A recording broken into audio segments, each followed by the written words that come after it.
બરાબર 3 મહિના પછી સંત શાંતિદાસજીનું પ્રકરણ ફરી પાછું રાખમાંથી બેઠું થયું છે.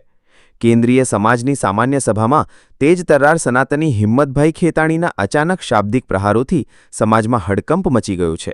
મે મહિનાની કારોબારી બેઠકમાં સમગ્ર સભાના બહુમતી સભ્યોની લાગણીને અવગણીને મંચસ્થ મહાનુભાવો દ્વારા જે રીતે પૂર્વ નિર્ધારિત યોજના મુજબ નિર્ણય લેવામાં આવ્યો હતો તેના કારણે સનાતનીઓ સ્તબ્ધ બની ગયા હતા અને સમગ્ર સમાજમાં તેના ઘેરા પ્રત્યાઘાતો પડ્યા હતા.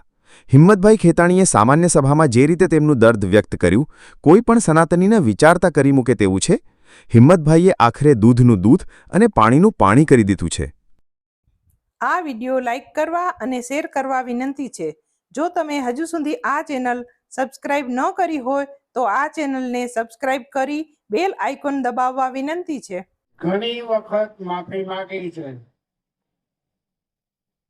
અબજીભાઈ વિરાણી સમાજના પ્રમુખ હતા ત્યારે બી માફી પત્ર લખી આપે, પાછો એવો ને એવો જ.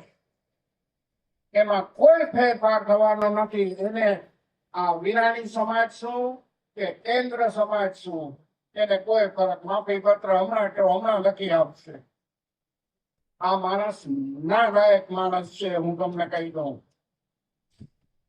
બિલકુલ આ સરપંચીઓનો સિમ્પથાઇઝર છે. બિલકુલ એના ઉપર વિશ્વાસ ન કરજો. એ જે એને મોટું પ્લેટફોર્મ જોઈએ છે, એને ચેલા હજી મૂંડવા છે, એનો આ બધો કેકરો રમે છે. મહેરબાની કરીને એનો વિશ્વાસ ન કરજો. જો તમે આ પ્રમાણે એને જો આપ્યો હશે તો મને તો વ્યક્તિગત રીતે બહુ દુઃખ થશે. અબજીભાઈને બી પૂછી જુઓ એમના શું વિચારો છે. એ બી કે મહેરબાની કરીને અબજીભાઈ ખુલ્લું બોલજો. હવે તમે ના ના ના ના ના ના આજે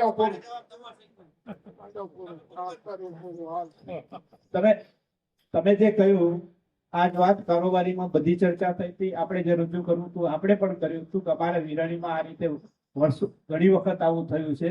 પણ જ્યારે જનરલ પબ્લિક બધાની વાત આવી, સંસ્કાર ધામથી આ બધી જગ્યાએથી જે વાતો આવી અને સન્માન કરી, અમે ગામે ગામ સન્માન કરીને આવી જે વાતો આવી, એના પછી એ રીતે એની પાસે લખાણ પાછું દીધું છે. કેન્દ્રીય સમાજ, સંસ્કાર ધામ અને ઉમિયા માતાજી ત્રણેયને લખીને દીધું છે કે હું સનાતનનો પ્રચાર કરીશ અને સતપંથના કાર્યક્રમમાં સામેલ નહીં થાવ, આવું બાંહેધરી પત્ર દીધું છે. એટલે હવે જો એ પાછી ભૂલ કરશે, વિરાણીમાં જેમ કર્યું તો એમ ભૂલ કરશે તો પાછો અહીંયા જેમ વિરાણીમાં આપણે કર્યું તો એવું અહીંયા થવાનું છે. અહીંયા થશે એટલે બધી જગ્યાએ થશે. બરાબર. એટલે હવે આમાં બહુ ચર્ચા કરવાનો અત્યારે અવકાશ છે નહીં. બરાબર. હવે જે છે એ કારોબારી આ ડિસિઝન લીધું હતું ને સામાન્ય સભામાં મૂકે, તમે તમારી વાત રજૂ કરી, મેં તમને મને કહ્યું એટલે મેં તમારો ખુલાસો પણ એ રીતે કરી દીધો કે આ રીતે ચર્ચાઓ બધી થઈ હતી, રજૂઆતો પણ થઈ હતી અને બધું આ રીતે ડિસિઝન લેવાનું છે. એટલે હવે વેઇટ એન્ડ વોચ શું કરે છે. આપણે અત્યારે એને એ રીતે પરમિશન આપી દે, પણ પાછી એ પરિસ્થિતિમાં આવશે તો પાછો આપણો ઠરાવ તો ઉભો જ છે ને. પછી ગોપાલભાઈ, તમે એની સાથે તમારા ખોડાપુરના દિવસો હતા ત્યારે સાથે ફર્યા છો, એની ભેગા ફર્યા છો ને? ખોડાપુર આ કેન્દ્ર સમાજની વાત નથી. ખોડાપુરમાં તમે જે એની સાથે ફર્યા છો એના માટે થઈને તમને કોઈ લાગણી કરી?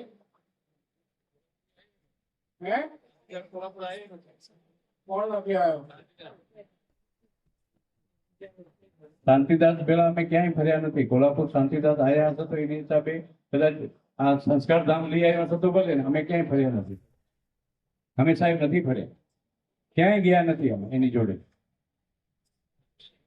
ઠીક હે ભાઈ, ઠીક હે. તમને આમાં ભગવાન સફળતા નહીં આપે. મારી ખાતરી છે. હું હવે નાનો માણસ છું. હું હવે બહુ મગજમારી અહીંયા કરતો નથી કોઈ. સમજ્યા? આટલું બધું થયું. તમે મને કહો 7/8/2009 ની પેલા અહીંયા કોઈની તાકાત હતી સનાતન ધર્મની જય બોલવાની? એ કેમ થયું, એ કોણે કેવી રીતે ઝુંબેશો કરી, કોઈ ઉલ્લેખ નથી. મને હવે કોઈ દુખે નથી, મેં બધું છોડી દીધું હોય. પણ આ નાલાયકો આવા વળી પાછા ઘરે રહ્યા એનું મને દુઃખ થાય, એટલે હું પૂછ્યું.